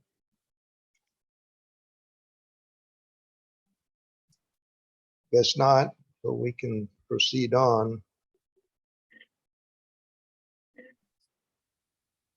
Thank you. Okay, thank you, Jason. Thank All you. right, so for 2020, this was the year that COVID hit. There were hundreds of bills that were introduced. Only 3 of them were approved, and none of them really related to land use law during the regular 2020 session. There was House Bill 4212, which related to emergency shelters. You'll remember September of 2020 was when we had the Labor Day fires that displaced thousands of people on the east side of the state. So that House Bill 4212 was approved. That would let people set up emergency shelters and simplify and streamline that process. That bill automatically repealed on January 2nd of this year. We put it in just for informational purposes only. So there's nothing that we need to do with that. And then Ian is out and not able to be at our meeting today. So I will go over his amendments as well from the 2021 legislative session. There were 4 bills that were adopted that will impact Clatsop County and our land use program here. The first one is House Bill 2583, and that basically redefined how we look at the term family. So we have right now definition of family in section 1.500 of our Land and Water Development and Use Code. And you'll see that it includes up to 5 unrelated people, excludes servants, and the new legislation, House Bill 2583, basically says that we can't prohibit people from living together based on familial status. And so our new definition is coming from this House bill, which would define family as a group of persons living together as one housekeeping unit using one kitchen. And so that would be a change that would actually be mandatory. We don't have a choice on that one. House Bill 2809, which had to do with citing recreational vehicles on properties that had been destroyed by natural disasters. This would allow an RV or some sort of temporary vehicle or dwelling to be set up on a property for up to 2 years, 24 months, if the dwelling on the property has been made uninhabitable because of a natural disaster.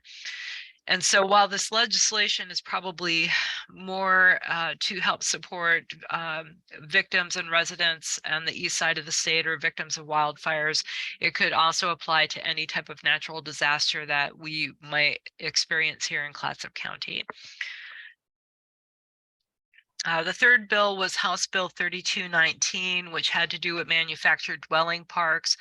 A lot of these parks throughout the state over the years have become non-conforming because counties and cities have changed zoning or changed requirements. And again, as we saw with the wildfires in 2020, many of these mobile home parks were destroyed completely. And as non-conforming mobile home parks, they would not be allowed to be rebuilt.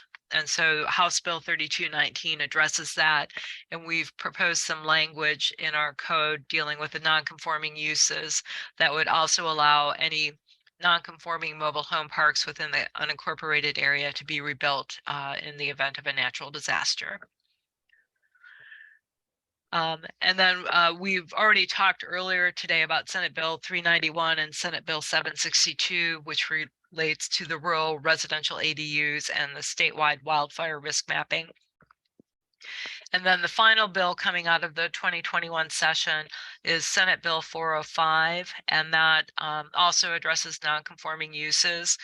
And so typically when you have a non-conforming use and it's abandoned for a period of more than 1 year, that non-conforming use goes away.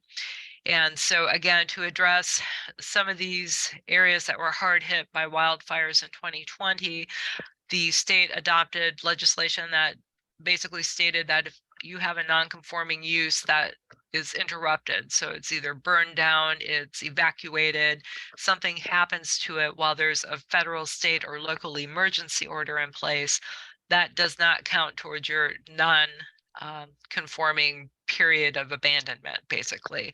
So if you have a 1-year period and wildfire forces you to evacuate for 6 of those months, that does not count against your 1 year before you expire, if that makes sense. So those are the 4 2021 legislative session bills, and I will pause here to see if there's any questions or comments. Thank you.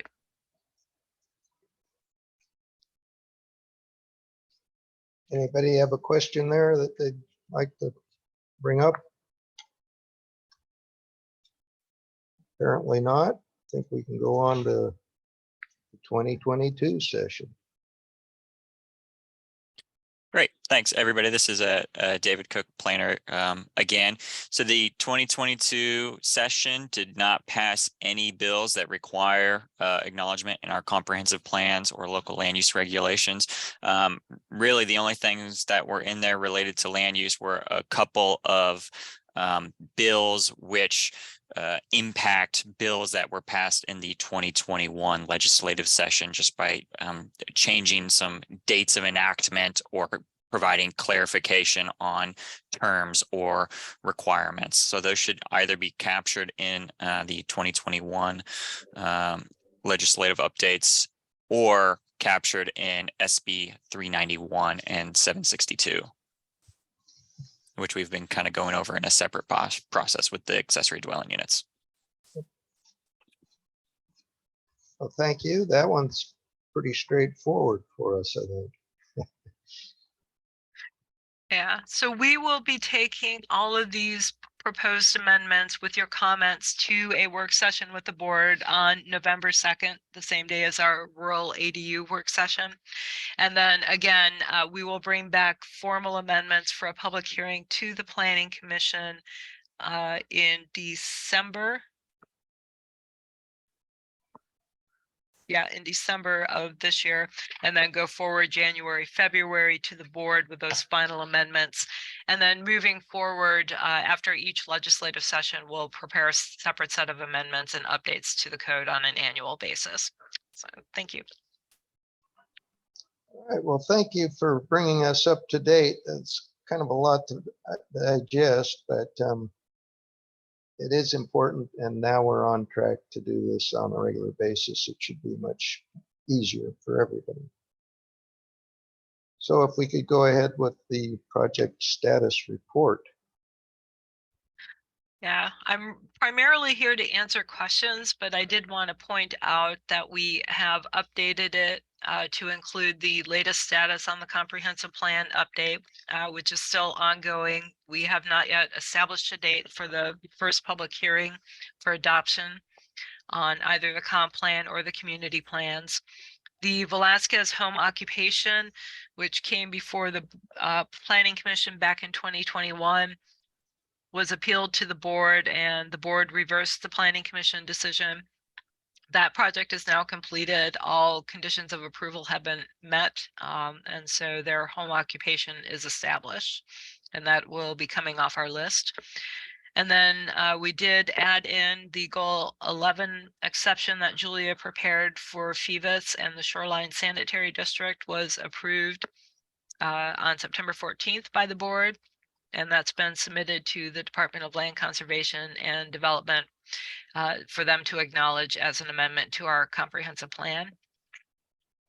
And then finally, I added in the geologic hazard updates, which will be coming back to the Planning Commission for a public hearing next month. We held a work session with the board last Wednesday and got their input as well. And then you'll see that we've added in the legislative amendments that are going to be moving forward. And other than that, I'm really just here to answer any questions. Thank you. Any questions for Director Henriksen? Doesn't look like it. So I don't know if you want to move into your report on some of the state rulemaking. Yeah, I'd like to touch first just to see if there's any questions and point out a few things. First about our quarterly work plan or work plan quarterly update. Oh, And okay. yeah, so each year, this is our second year doing it, but this year and moving forward, we prepare a community development work plan, and one portion of that is a plan for the land use planning division. And that draft plan is brought to the Planning Commission beginning in February or March. It goes to the board for their review and formal approval, usually in June.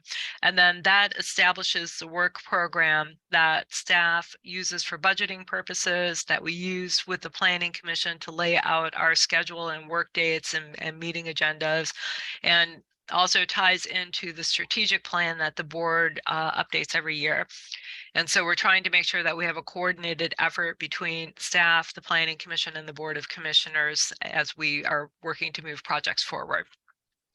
So as part of that, just to kind of keep staff on track and keep us accountable and let people know where we are, I did put together an update on all of the items from our 2022-23 work plan. And I wanted to point out that these updates are going to be coming quarterly. So you'll get your next one probably in January or maybe February, and then it goes to the board as well, so they know what we're working on. But coming up in the next few months, we're going to have a discussion in December start talking about the Planning Commission's role as the Committee for Citizen Involvement and working on developing a public involvement plan. So that will be some very important and detailed work that the Planning Commission will have coming up that I really wanted to pinpoint. And at some point, we'll be taking that public involvement plan and sitting down with the board and having a joint meeting with the Planning Commission and the board to talk about that, your role as the CCI, Committee for Citizen Involvement, and your public involvement plan. Other than that, I'm just, if there's any questions about any of the items on the work plan or any of the updates, I'm here to answer those. Any questions from any of the commissioners? I'll say it's actually very nice to get this table laid out this way. It's quite easy to go through, and it gives you a good idea of just how much time is involved on various parts of the work that your department does. And so I think it's very useful. It's should be helpful to all of us to kind of see where we're headed for the current year. So I appreciate the work done on that. Thank you. All right, so if there are no questions, I will move on then to the director's report.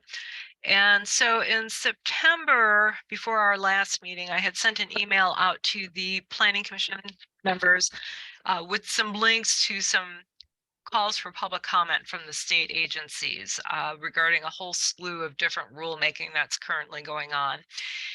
And so I'm going to touch briefly on just each of these. Some of them I've gone in depth in, some of them like the Private Forest Accord and the changes to Forest Practices Act. I just didn't have time to go through 177 pages in detail to see what's being proposed. I sat through some of the general public information meetings, but I haven't actually read through the whole update to the FPA.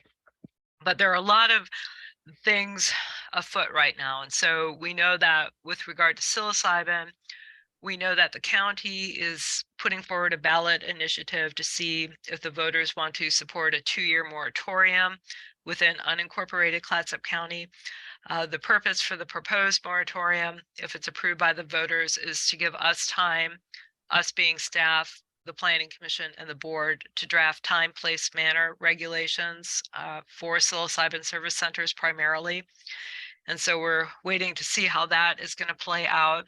But in the meantime, Oregon Health Authority has put together a series of rules talking about distance requirements from schools, which would be 1,000 feet, rules for how you operate a service center, how you train as a facilitator, how you grow psilocybin, where you grow it, where you store it, how you destroy it.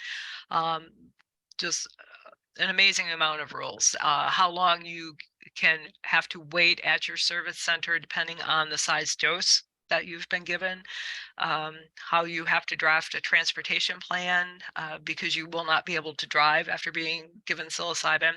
So there are a lot of rules out there. These rules all have to be finalized by the end of this year because OHA is going to start accepting applications and issuing permits beginning January 3rd of 2023.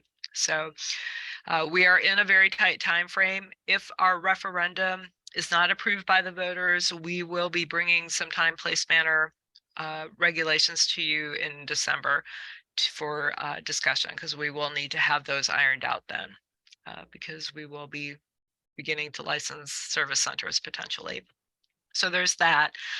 The OHNA, well, let me stop there first. Were there any questions about psilocybin? Well, Other than how it feels to be on it, because I can't answer that, but. Just quickly, really the only latitude counties will have to vary from the state will be the time, place, and I've forgotten what the other one is, but manner of operation of these facilities. Is that correct? That we would not be involved in how long people wait before they can leave a facility and that kind of more health related? That's correct, Chair. So Okay. yes, we'll be looking at if we need to zoning designations where are the appropriate places for service centers. Growing of the psilocybin fungus itself is actually considered a crop, so it would automatically be permitted by right in the exclusive farm use zone, just like corn or tomatoes or cabbage. We can set hours of operation. But really we're going to be pretty limited. The zoning will be the biggest issue that we'll be taking up, I think, if we need to. Thank you. You're welcome. Okay, so then the OHNA is the Oregon Housing Needs Analysis. And this is the outgrowth or update of the Regional Housing Needs Analysis that Oregon Housing and Community Services prepared in 2021, I believe it was. And what this does is it projects the total number of housing units needed across the state by income level, by housing product type, and by geographic location. And so it breaks it down in Clatsop County by the 5 cities, and it does not look to Clatsop County unincorporated to provide that housing, because under goal 10 and goal 14, that's really not the county's focus. We're supposed to be directing housing growth to the incorporated areas within the urban growth boundaries. But there are changes coming down in order to implement the housing needs analysis in terms of how the state looks at and approves urban growth boundary adjustments or land swaps. Is one of the primary things in there. And so while there's not a lot that we will need to change in our code necessarily, it's important that we be aware of it, because at some point this is going to impact the 5 cities. And as they work through urban growth boundary adjustments or urban or land swaps within the urban growth boundary, we will be bringing those to you as a planning commission, because you will make a recommendation to our Board of Commissioners on those proposed changes. So I just want you to be aware that it's out there. We don't really need to do anything with it right now, but just be aware. So any questions about the housing needs analysis?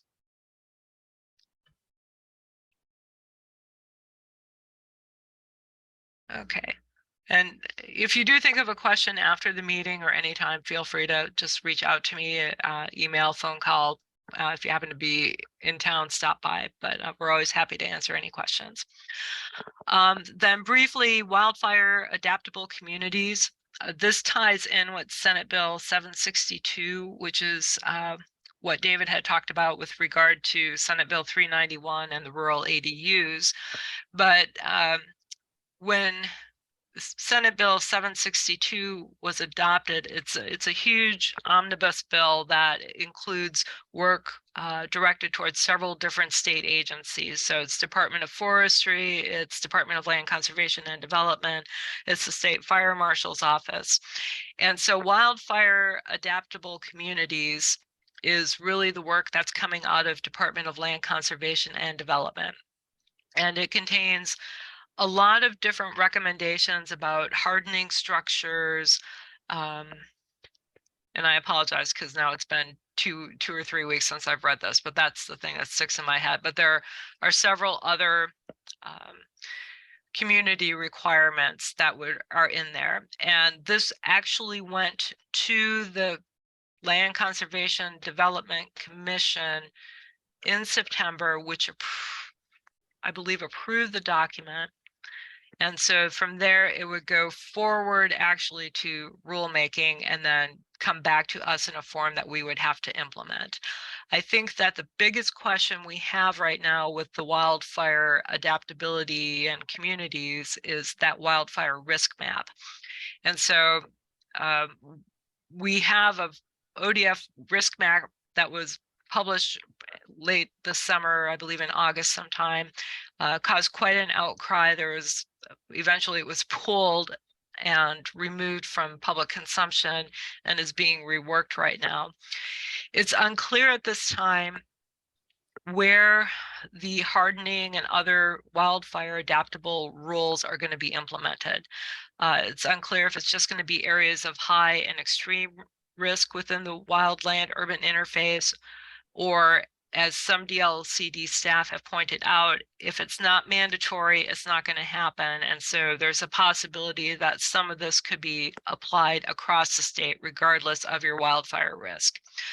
So this isn't at the actual rulemaking itself. It was a document presented to a commission that will eventually become rulemaking as we know more about the risk map. But again, it's something we need to all be aware of, because eventually it will come back to us and we will need to work with it. So I just want to make sure you knew about that one. Any questions about wildfire adaptability? Okay, so this is actually a lot more glamorous than it seems, but it's interesting to see how this comes trickling down from the top. The other two, the FPA, Private Forest Accord Agreement, and those changes, and the fish passage, I'm not going to spend a lot of time on because we won't actually implement those ourselves.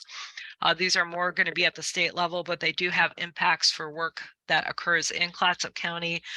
Basically, the FPA agreement is going to increase buffer areas and change a lot of the rules regarding culverts and road construction that's done in support of timber harvesting and logging practices.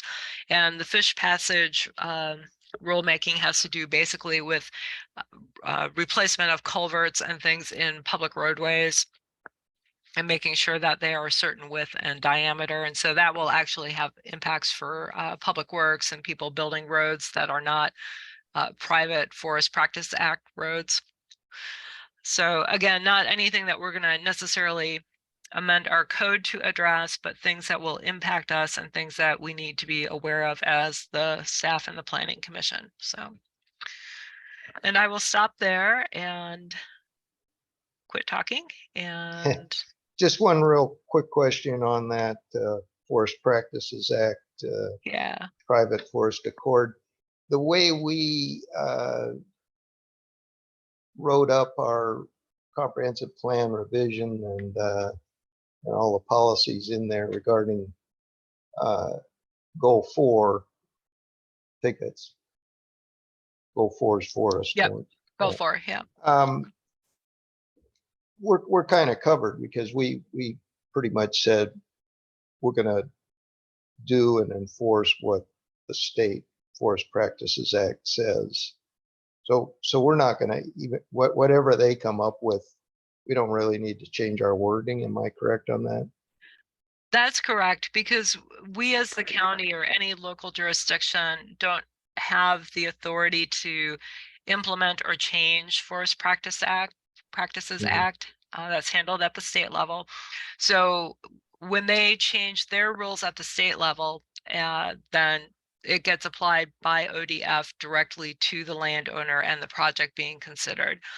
You know, if the county wanted to, and I'm not saying that there has been support from the board on this, but you know, theoretically what a county or a local jurisdiction could do is also adopt FPA standards for non forest land properties, but that is not what we do in Clatsop County, and this is not what the board has expressed an interest in doing, just to be very clear on that. So Thank you. So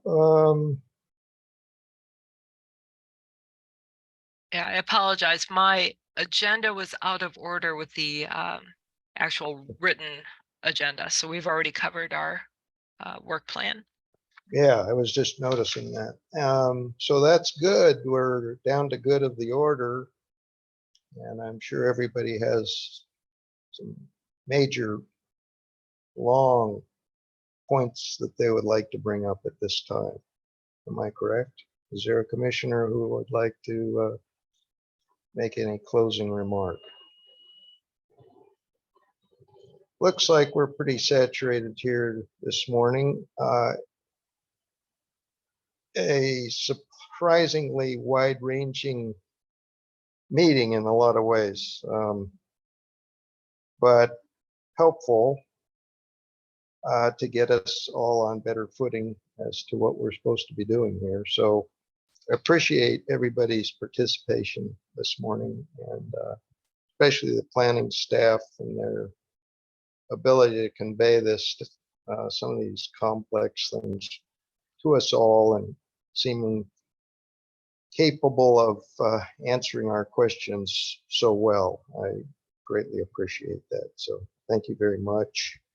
And if there's no other points to be made, I will call for adjourning the meeting of the Planning Commission at approximately 12:09.